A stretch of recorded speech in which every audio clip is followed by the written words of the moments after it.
എൻസൈക്ലോബിങ്സിൻ്റെ പുതിയൊരു വീഡിയോയിലേക്ക് നിങ്ങൾക്ക് ഏവർക്കും സ്വാഗതം.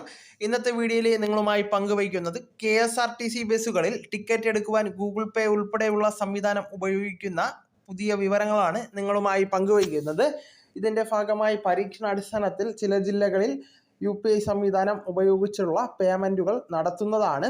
നമ്മുടെ വീഡിയോസ് ആദ്യമായി കാണുന്ന സുഹൃത്തുക്കളാണെങ്കിൽ ആദ്യമേ തന്നെ ചാനൽ ഒന്ന് സബ്സ്ക്രൈബ് ചെയ്യുക.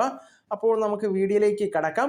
KSRTC ബസ്സുകളിൽ ഗൂഗിൾ പേ ഉൾപ്പെടെയുള്ള UPI ആപ്പുകൾ വഴി ടിക്കറ്റ് എടുക്കുവാൻ സംവിധാനം ഒരുങ്ങുകയാണ്. തിരുവനന്തപുരത്ത് നിന്ന് ദീർഘദൂര ബസ്സുകളിലും കൊല്ലം ജില്ലയിലെ വിവിധ ഡിപ്പോകളിലും ടിക്കറ്റ് എടുക്കുവാൻ ഡിജിറ്റൽ സംവിധാനം ആരംഭിച്ചു. ഇനി ഇത് പത്തനംതിട്ടയിലേക്കും തുടർന്ന് മറ്റ് ജില്ലകളിലേക്കും വ്യാപിപ്പിക്കുന്നതാണ്. 2 മാസത്തിനുള്ളിൽ എല്ലാ KSRTC ബസ്സുകളിലും UPI പേയ്മെൻറ്റ് ആപ്പുകൾ വഴി ടിക്കറ്റ് എടുക്കുവാൻ സംവിധാനം ഒരുക്കാനാണ് അധികൃതർ ലക്ഷ്യമിടുന്നത്. ഇതിനുള്ള പരിശീലനം ജീവനക്കാർക്ക് നൽകുകയാണ് KSRTCയുടെ ഇപ്പോഴത്തെ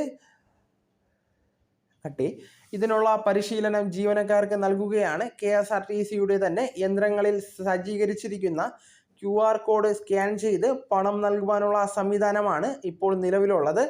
ഇതേ മെഷീനിൽ തന്നെ ടിക്കറ്റ് പ്രിന്റ് ചെയ്ത് ലഭ്യമാക്കുന്നതാണ്.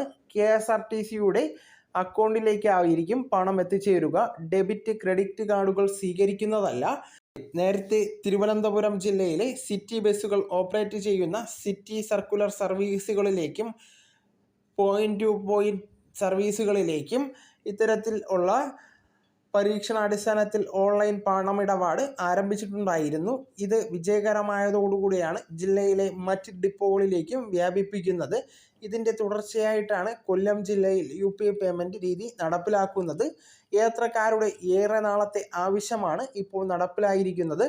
സംസ്ഥാനത്തെ സ്വകാര്യ ബസ്സുകളിൽ ഡിജിറ്റൽ പേയ്മെൻറ്റ് സംവിധാനം ഒരുക്കിയ ചലോ മൊബിലിറ്റി സൊല്യൂഷൻസ് പ്രൈവറ്റ് ലിമിറ്റഡ് എന്ന കമ്പനിയാണ് KSRTCയെയും ഡിജിറ്റൽ ആക്കുന്നത്. ഈ സേവനങ്ങൾക്ക് ഓരോ ടിക്കറ്റിൽ നിന്നും KSRTC ചെറിയ തുക ചലോ ആപ്പിന് നൽകുമെന്നാണ് കരാർ. KSRTCയുടെ നേരത്തെ ഉണ്ടായിരുന്ന ട്രാവൽ കാർഡും പുതുക്കി ഇതിൽ ഉപയോഗിക്കാൻ സാധിക്കുന്നതാണ്. അപ്പോൾ ഇന്നത്തെ വീഡിയോ നിങ്ങൾക്ക് എല്ലാവർക്കും ഉപകാരപ്രദമായെന്ന് കരുതുന്നു. നമുക്ക് തുടർന്നും വിജ്ഞാനപരമായ മറ്റ് വീഡിയോസും ആനുകാലിക വിവരങ്ങളുമായി വീണ്ടും കാണാം. അതുവരെ ഗുഡ് ബൈ.